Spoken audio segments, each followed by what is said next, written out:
แต่งหน้าก็ประมาณนี้แหละ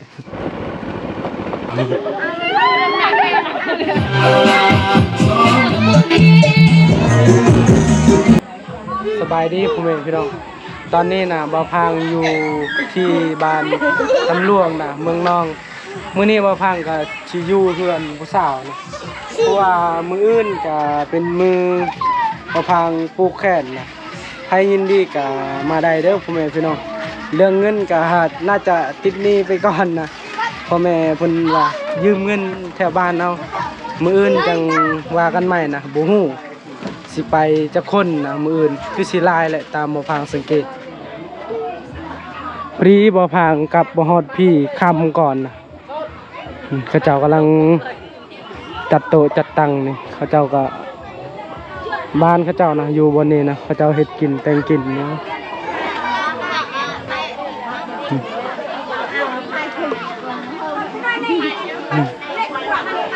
ถ่ายคำเอาพ่อแม่พี่น้องเลยเขาเจ้ากำลังแบบกะเกี่ยมอาหารการกินแบบนี้เพื่อนซ่านของเพิ่นกะสิประมาณนี้เพิ่นซ่านกะบ่ได้มีซ้ำเพื่อนบ่าวพังนั่นแหละเพราะว่าเหมาะสมอยู่กับบ่าวพังเต้นดังหนึ่งนะเต้นมีแต่มือเนาะเพราะว่ามื้อนี้นะค่ำแล้วบ่าวพังมาแต่บ้านก็ประมาณ7 โมงนะประมาณ7 โมงแบบนี้แหละมากับอ้าวแล้วก็อ้ายของบ่าวพังมื้อนี้นะเฮามา4 คนนะเอามารถ2 คันมื้ออื่นน่ะเฮียงว่าสิมาบ่ฮู้เพิ่นสิมาหรือบ่นะนี่มื้ออื่นเนาะจังทายเพิ่นพี่น้องเพราะว่าตอนนี้นะมืดแล้วค่ำแล้วกะภาพน่าจะบ่ได้โอเคปานใด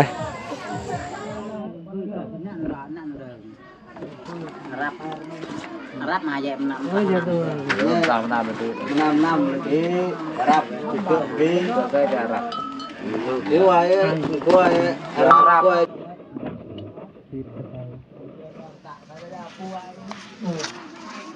này cho nhân này tôi cái sạc con muối rồi đó kịp à cái này bự giờ nào đó đó đi nó bơ nhau anh em cho quầy thang cái chưa qua bằng mà chỉ cho nó chứ rồi được pháp maiเลย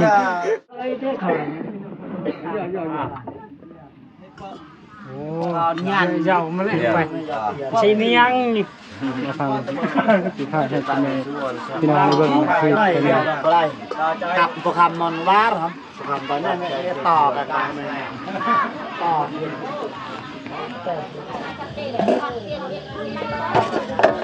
บ่าวพางแกงป่าแกงป่าให้แขกกินเลยนะปลานิ่มเลยนะมันมีคือกันมันมีเบิดแล้วมันนั่นกันนำข้าวปุ้นนะมันมีผักเสริมเขาเห็ดลาบแต่บ่าวพางไม่ได้กินน้ำเขาตอนนี้นะบ่าวพางกับไปฟังที่ผู้ใหญ่เพิ่นเว้านะกับบทถือกันนี่แหละพ่อแม่พี่น้องมื้อนี้ก็เป็นวันที่26นะมื้ออื่นก็สิเอาเมียมาเฮือนตอนนี้มันค้างนำในบ้านนี่ยากที่สุดเลยในบ้านนี้นะเพราะว่าเขาต้องนั่นอีกเขาต้องปรับใหม่อีกหมู่2 โตนะอันนี้บ่าวพังก็เงินแห้งอะไรแต่บ้านบ่าวพังนะเรื่องเอาเมียก็เอาง่ายแต่อยู่นี่นะก็ยากเลยเพราะว่าเพื่อนชาวลังพ่อแม่เพิ่นก็ยังก็สบายอยู่แล้วมีแต่ในบ้านนี่แหละเพราะว่ามือบ่าวพังเอาไผ่มาเฮือนก็ในบ้านก็ให้500,000ก่อนนะบ่าวพังกระจายแล้วมืองานดองก็เขาอยากได้500,000เพื่อนบ่าวพังก็รับจ่ายนะแบบนี้แต่มื้อนี้นะพอดีลมไปลมมาก็บ่ถึกอีกคันเอาไผ่เมื่อเฮือนก็ต้องเสียหมู่2 โตอีกโอ้ยพี่น้องบ่ฮู้สิเอาได้หรือบ่เมียนะมื้อนี้นะแต่ก็ทาติดตามนำกันว่าสิเป็นหยังนะมื้อเบิ่งนี้นะก็ผู้เฒ่าเพิ่นเด็ดนะโอ้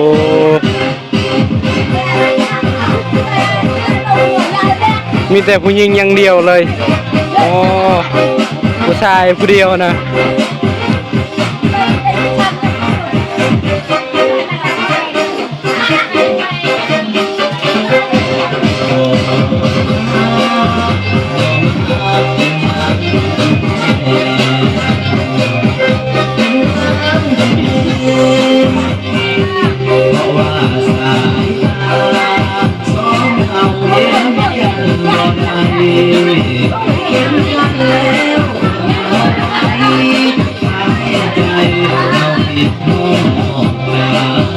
คนเฮามวนคือสิประมาณนี้แหละพ่อแม่พี่น้อง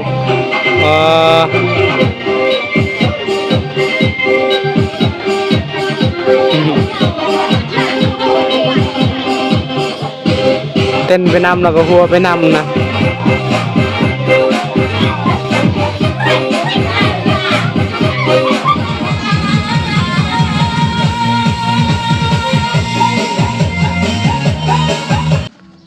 สบายดีอีกทีหนึ่งนะสบายดีตอนเช้ามื้อนี้นะบ่ฟังกับสิทายให้พ่อแม่พี่น้องในเบิ้งนะเฮือนชานของเพิ่นตัวนี้มันเป็นเฮือนน้อยวันนี้กับเฮือนใหญ่ Pak dah cu amak kelak samlik makan tengah. วันนี้ได้ข้าวพรคืนนี้นะ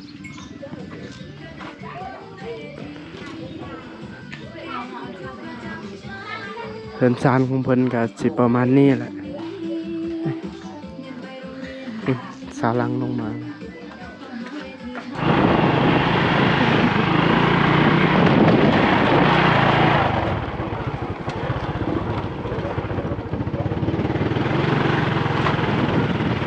มาแต่งหน้าสาวหลังสบายดี สบายดี โอ้ยเจ้าสาวนี่ ยากแท้ยากหว่าเพื่อสิเอากันเนี่ยโอ้ยากน้ำผู้บานนั่นแหละแต่เขาลมขึ้นนี่นะเพื่อสิได้นะโอ้หลายชั่วโมงเติบไปสิพาสาวหลังไปแต่งหน้านะ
เรียบร้อยแล้ว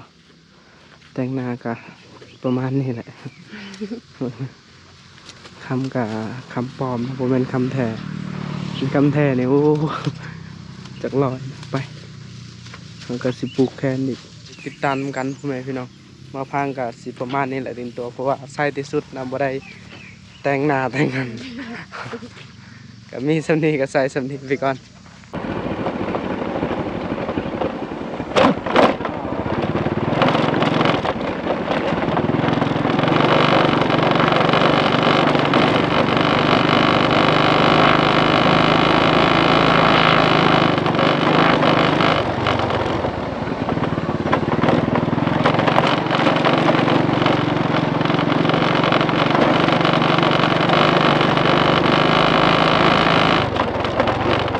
200,000น่ะ200,000ค่าแต่งหน้านะเขาเอา200,000กีบแล้วชุด200,000 400,000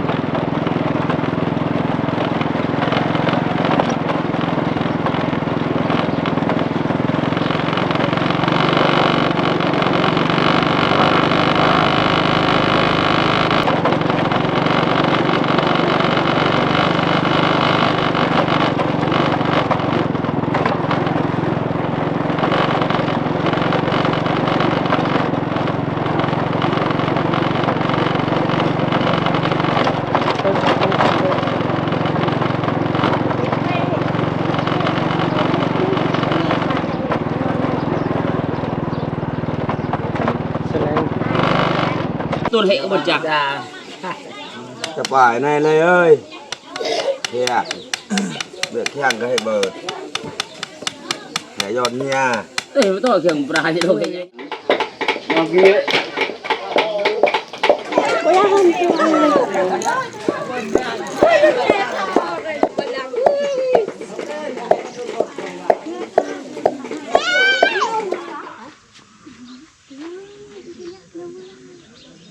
Hãy đông nhẹ để mà lang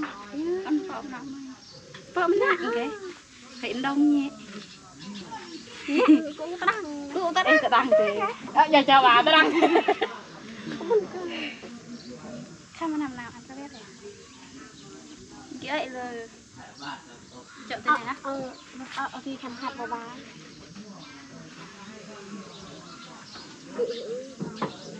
cứ tao bay chít đi vào nhận pít trong cái hava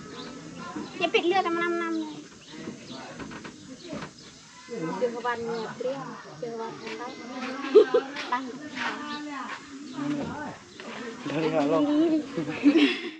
เริ่มปลูกแขนเลยตอนนี้นะเวลา7 โมงเลยพระเจ้ามาบ่หลายนะไอเฮียงก็ยังบ่ทันมาไอเดือดบ่ฮู้เพิ่นสิมาหรือบ่นะเอ้ยดาน่ะบ่พางบ่ได้ชวนเพราะว่าเพิ่นก็เมื่อบ้านพัวนะเพิ่นชวนเราเมื่อก็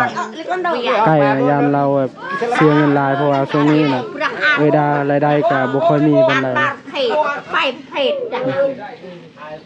giàu tầng A đặtพี่ผู้ตัดได้เกิดวัดไหนตัดเกิดวัด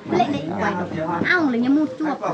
lẹ bà đi cái พี่ผู้รอบวัดที่ chít tao ràng không chót lên đây nhỏ lên đây quay phi phụ này đâm đầu chú ệt pra một cái gì cho anh phù hợp một cái tông ta sắp ăn tiêu ta đi vô nhóc phải tê vô con rồi ông bên này chặt vi ai đấy เวลาตัดเนี่ย nè nè ao nè ông không tê anh mày hả nè mà ơi เอาหรอ nhà ông này màก็คอย cái nhà quạ lên ổn lên bay nhà quạ lại đây đó là sẽ có काम khơi đây thôi mày ở bên này chút mà tiền ăn chọn nhót chết ฉันวันนี้วันศุกร์กูตุกกูนี่กูตุกพระจันทร์ขันกูนี่ขันปลาแก้วออกเพลงแล้วให้เท้าแก้วน้ำเพื่อมีบุญน้ำคำพูดอินเพิ่นทักเอาโอ้คอยตักมาอยู่ฉันมันควรมีจอกำมือเทือนนางคาถากับเท้าเอาเดือนนี้เดือนขี้แห้ง12 ค่ำขอยกคันดอกไม้ในปูบางทีก็ได้เจ้าขอยกคันเจ้าน้ำพันที่ทำภาพนี้หน่อยเมืองลุ่มเจ้าบ้านเจ้าชาวทองคู่ฮิตชูกินแผ่นแอนกันเป็นผู้เมียให้ชึกต้องมีเครื่องทองเต็มตัวแม้นพวกกับเมียแท้ให้คำคูณได้ลูกวิ่งไล่ลูกชายเต็มบ้านลั่น เป็นเพื่อน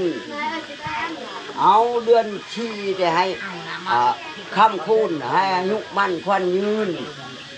ผมงอกแควล้นนอนกดดังกลางกงหน้ากับเท้าลงเฮือนความชื่อกันเท่าหัวเข้าให้เพียงหัวหน้ากับเท้าอายุ ร้อยเอ็ดพันประชามาเยอะควันเลยไอ้เมื่อกินข้าวห่วงผ้ากินเปล่า เดี๋ยวระเบียงก็ใส่ก็ครับ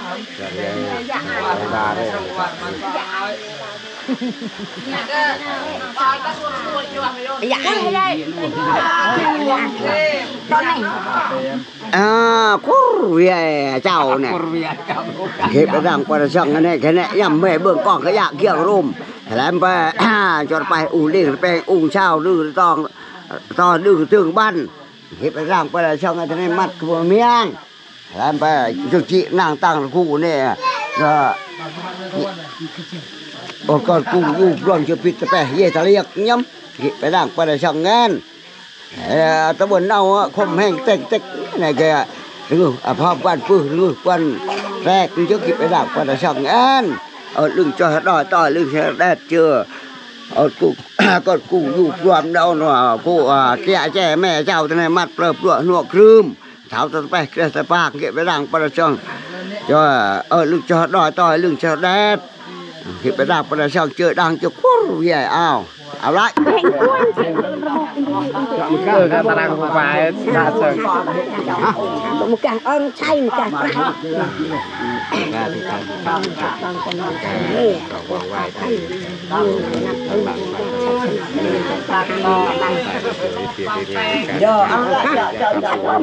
em xài vậy lại mày thật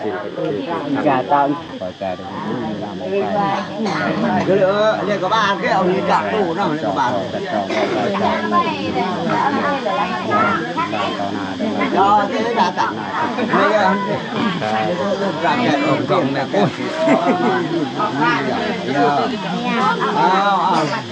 lại là ông chết cái này cái mình rồi nè người ta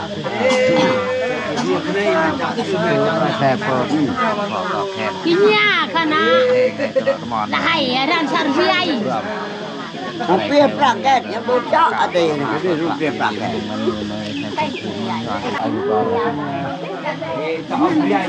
Tahu hai lama. Oh dia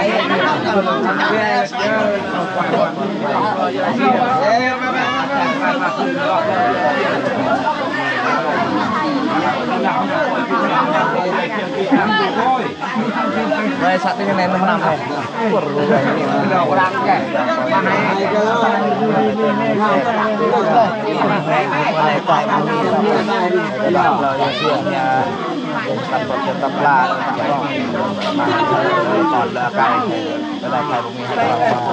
จะเอาเสียนะเอามันประมาณใบซาว ทัวกบานาจับกองว่าใบคอใบคำนัวใบนี้ ว่ามันประมาณใบซาวมันไม่รู้ใช่กันแย่ๆเด้อกันแย่ๆ แย่แม่เจ้าส่วนบุคคลว่าไทยที่ใต้ก็เลยก็เชี่ยวห้อยข้อยาเราต้องว่าช่องทำแปะปากก็หนักช่องเจอ ปลูกแคนเรียบร้อยแล้ว แค่กะบ่ได้ลายนะเมื่อคืนนี่นะลายอยู่เขากินเบียร์แต่มื้อนี้นะเขาปลูกแคนกะบ่มีผู้สาวแล้วก็บ่มีผู้บ่าวนำมีแต่ผู้ที่มีลูกมีเมียนะมาร่วมเบิ่งนี่ก็ประมาณบ่ฮอด70ตรงนี้เบิ่งนี่ก็ประมาณ50เบิ่งนี่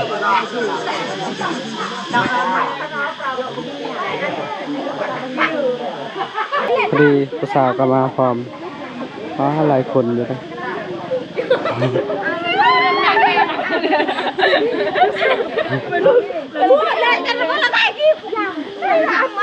เขาปลูกแคนแล้วเขาเริ่มกินข้าวแล้ว Bluetooth mode. ให้ฟ้าบ่เห็นให้อายแทงบ่เข้าสร้างเว้ามาอยู่ซื่อ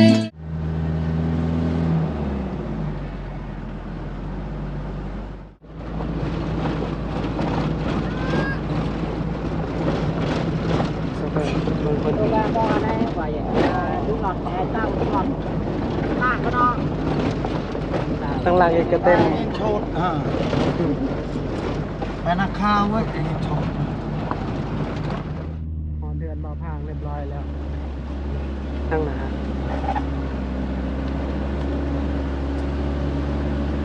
นั่งเล็กกว่าเราจะตู เต้ดาวกันปิ่นแล้วเต้ดาว เฮ้ยเราตูไปเลยไปเห็นไหมถือว่าความบุรีมันแช่ไปไปเลย ให้อายเพิ่นแล้วก็อายเคยก็พากันซอยเวียกนะมื้อนี้ตอนนี้น่ะบ่อพางฮอดเทือนศาลแล้วสิเอาเต้นมากางก่อนเต้นน่ะมีอยู่2ด้านมีตู้ตังพวกขอบใจไอ้น้องหลายๆที่มาซอยงานบ่อพางนะ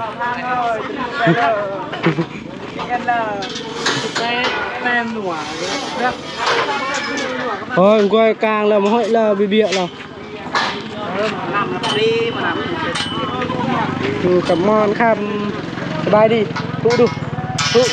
ทุเฮ้ยสบายดีเลย สบายดี มาแต่เมื่อวานนี้วะ มาเมื่อเช้านี่ มาทุกคน มา3 คนกับน้อยๆนี่ เป็นยังนี่นะ ลม โอ้ยขี้ดื้อแบบนี้แหละขี้ดื้อ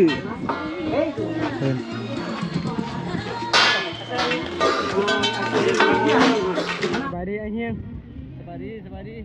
งานด่วนปะเดี๋ยวนี้ โดย ฮันแล้วไอ้บอกว่าแต่2-3 มื้อแล้วว่าเอาเต้นเอาอย่างการไว้แกเพิ่นมาหังกะเฮ็ด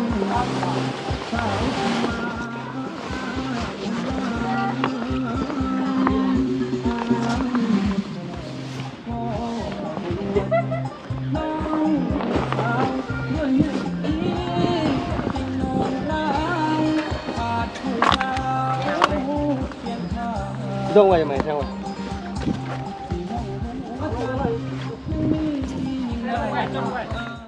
กลางเรียบร้อยแล้ว เต้นนะ2ด่างมาเต้นในบ้านนั่นแหละมีแต่จัดโต๊ะตั้งขอบใจไอเฮียงกับเบาโดมที่มาซอยงานเบาพางนะ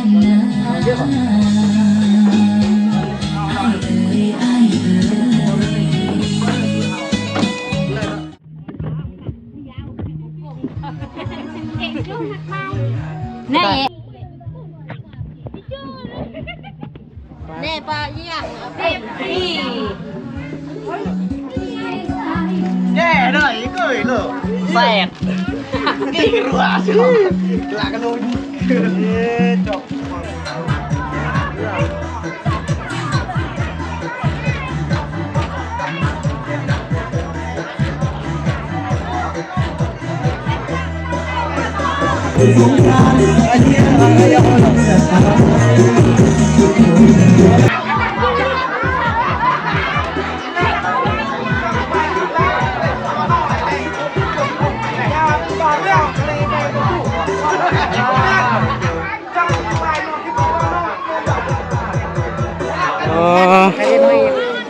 แม่พี่น้อง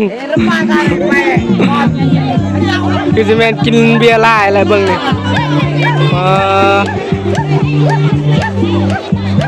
เมื่อข้าเจ้าส่วนเมื่อแล้วพอดีเต้นเลยนี่โอ้เพลงยุดกับยุดคือการปอ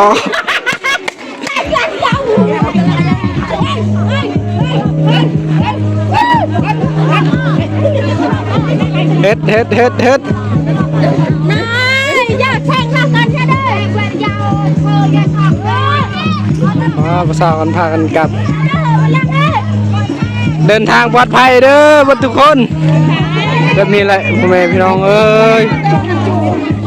กินหลายโพดเลยเป็นแบบนี้นะ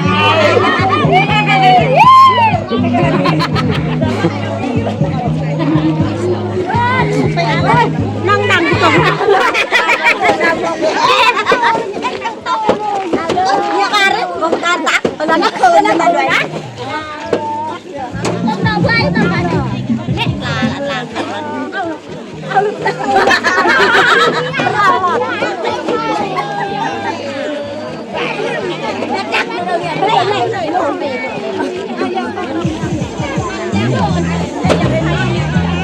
อดีเขาเจ้าเมื่อน่ะคนตกแห้งอะไรพ่อแม่พี่น้องก็ใครแน่นะเต้นบ่ได้ปิ้วนะดูนะคนนะ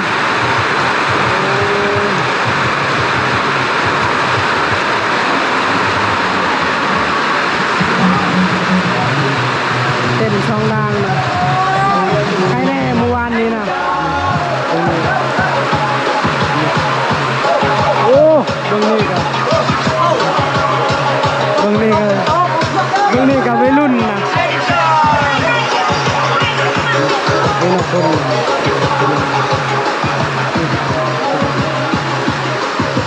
คนตกแห้งเลยตกแต่เช้าได้คนเลย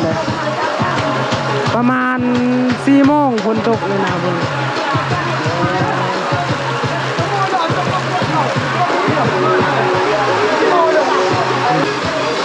โตเทริกะกองนะให้แน่คนบ่ตกเมื่อวานนี่นะคนตกเมื่อเช้านี่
เรียบร้อยแล้วนี่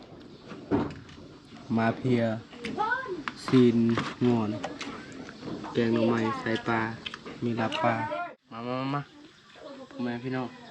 กับเนาะเห็นเนี่ยลูกไข่เนี่ยแล้วเนี่ยเราเนี่ยเนี่ยเอาเราไปคนแค่เราแบบไม่ยังที่เกี่ยวกับเขาบุญไม่ยังเขาคงหนักเลยไม่จ้าคงทำไมฉักมาทำไมหงไม่จ้าที่เห็นเขากูจ้าโยกให้จางไป ตอนนี้กะแขกที่มาส่งสาวลังกะเมื่อพอดีมาพังกะสีรีวิวเต้นพอดีมื้อเช้านี่นะฝนตกแต่เช้าฝนตกแห้งอะไรว่าสิกูเต้นกับกูบ่ได้นะบนนี้นะเต้นบนนี้ดังหนึงนะยังบ่ทันมางเบิดบนนั้นอีกบนนั้นแล้วก็มีโต๊ะอีกนี่ตอนนี้นะงานไปส่งไผ่กับเบิดเรียบร้อยแล้วพอดีเงินเหลือ250,000ซื้อเป้เวลานอนป่แต่ละเทื่อเอาเป้เอ้ยดาไปนะอันนี้ก็ซื้อเอง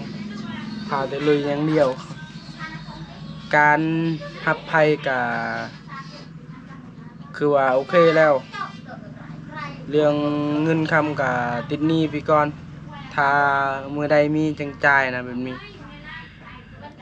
มือวันที่27ก็ให้เขาเจ้ากินเพราะว่าบ่พังก็ฮอดเดือนก็เวียกลายเนี่ยก็เลยบ่ได้ถ่ายนะปลาประมาณ20 ปลายโลนะทั้งซื้อแล้วก็ทั้งปลาบ่พังใส่หม่องเพราะว่าตอนวันที่24นะบ่พังใส่หม่องก็ได้ลายอยู่ป่ารวมนำกันกับพอได้ให้เขาเจ้ากินนะแบบนี้นะเขาเจ้ากินพอดีกินเขาแล้วพอดีเขาเจ้ากลับฝนตกกลับมาลมแบบนี้ใครแน่เขาเจ้ากลับก่อนแล้วถ้าเขาเจ้าบ่กลับคือว่าข้างแล้วสิให้เขาอยู่ต่อกับบ่มีแนวกินนะเพราะว่าก็เงินก็บ่มีนะก็คือพ่อแม่พี่น้องได้เห็นแหละซื้อเบียร์ก็เงินหมู่ซอยนะหมู่ในบ้านพูละ10พูละ20มาบวกนำกันกับได้หลายนะเบี้ยบ่พังซื้อนะพอดีบ่พังเบิกเงินเดือนนั่นแหละเงินเดือนล้านปลายพอดีซื้อเบียร์แล้วก็ทั้งเงินพ่อแม่ก็ ประมาณ30แก๊สหรือเบียร์ก็บ่แม่นเบียร์ลาวมีแต่เบียร์เวียดแก๊สละ130,000นะแบบนี้แก๊สละ130,000กีบก็สิประมาณนี้แหละพ่อแม่พี่น้องก็มีน้อยก็ให้เขากินน้อยนะก่อนอื่นก็ต้องขอบใจพี่น้องในบ้านที่แบบบ่ทิ่มบ่ปะบ่พางเรื่องเวียกเรื่องงานก็ซอยกันนะบางคนก็จับโต๊ะบางคนก็เฮ็ดกินบางคนก็กางเต้นเฮ็ดนั่นเฮ็ดนี่ก็เฮ็ดซอยกันก็ต้องขอขอบใจให้น้องอยู่บ้านหลายๆเด้อเอ้าสำหรับคลิปนี้ก็สิบ่มีหยังหลายก่อนอื่นก็ต้องขอบใจพ่อแม่พี่น้องที่ติดตามและแนะนำบ่พางโดยมาตลอดคลิปหน้าพบกันไหมบ๊ายบาย